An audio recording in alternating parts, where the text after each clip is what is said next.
મોરબી મહાપાલિકા દ્વારા આજે પુલ નીચે ઝૂંપડપટ્ટી હટાવવાની કામગીરી શરૂ કરવામાં આવી છે, જેમાં અંદાજે 40 જેટલા ઝૂંપડાઓ આજે હટાવવામાં આવ્યા છે। આ સાથે જાડી ઝાકરા પણ હટાવવાની કામગીરી કરાઈ રહી છે, જેમાં નદીમાં પાણીનું વહેણ અટકી જાય તે રીતે દિવાલ બનાવવામાં આવી છે, જે અંગે અનેક રજૂઆતો કરાઈ હતી, પણ કોઈ અધિકારીએ આ નદીનું દિવાલનું દબાણ હટાવ્યું નથી। આ મામલે મીડિયાએ સવાલ પૂછ્યો હતો, પણ અધિકારીએ ટાઉન પ્લાનિંગની જવાબદારી છે તેમ જણાવી જવાબદારીમાંથી હાથ ખંખેરી નાખ્યા હતા।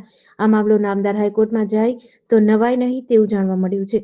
મહાપાલિકા મોરબી દ્વારા આજે બુધવારે વન વીક વન રોડ અંતર્ગત ડિમોલેશનની ઝુંબેશ રૂપે પુલ નીચે નદીના પટમાં ઝૂંપડપટ્ટી હટાવવાનું શરૂ કર્યું છે। ડેપ્યુટી કમિશનર સંજય સોનીએ જણાવ્યું કે મચ્છુ નદીના પટમાં 40 જેટલા દબાણકારોએ ઝૂંપડાઓનું દબાણ કર્યું છે।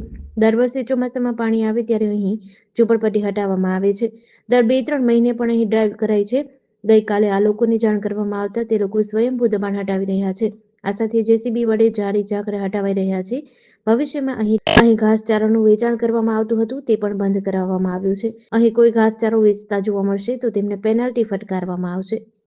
મોરબી મહાનગરપાલિકા દ્વારા દર બુધવારે વન વીક વન રોડ અંતર્ગત દબાણો હટાવવાની કાર્યવાહી કરવામાં આવે છે।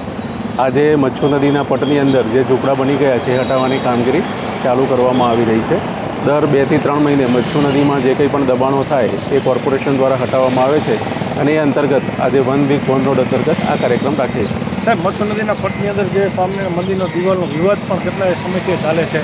કલેક્ટરે એમાં કમિટી પણ નિયમિત હજી એમાં કાર્યવાહી નથી થઈ। એ કામગીરી ટાઉન પ્લાનિંગ શાખા દ્વારા કરવામાં આવનાર છે અને ટાઉન પ્લાનિંગ શાખા દ્વારા જે કામગીરી કરવામાં આવશે। અત્યારે તો અમારી પાસે એવી કોઈ મોનિટરિંગની વ્યવસ્થા નથી, પણ ભવિષ્યમાં સીસીટીવી કેમેરા ઇન્સ્ટોલ કરી અને જે લોકો અહીંયા નદીના પટની અંદર સીએનડી વેસ્ટ નાખે છે એમના પર કાર્યવાહી કરવામાં આવશે। જેડીસી ન્યૂઝ સાથે શ્રીકાંત પટેલ, મોરબી।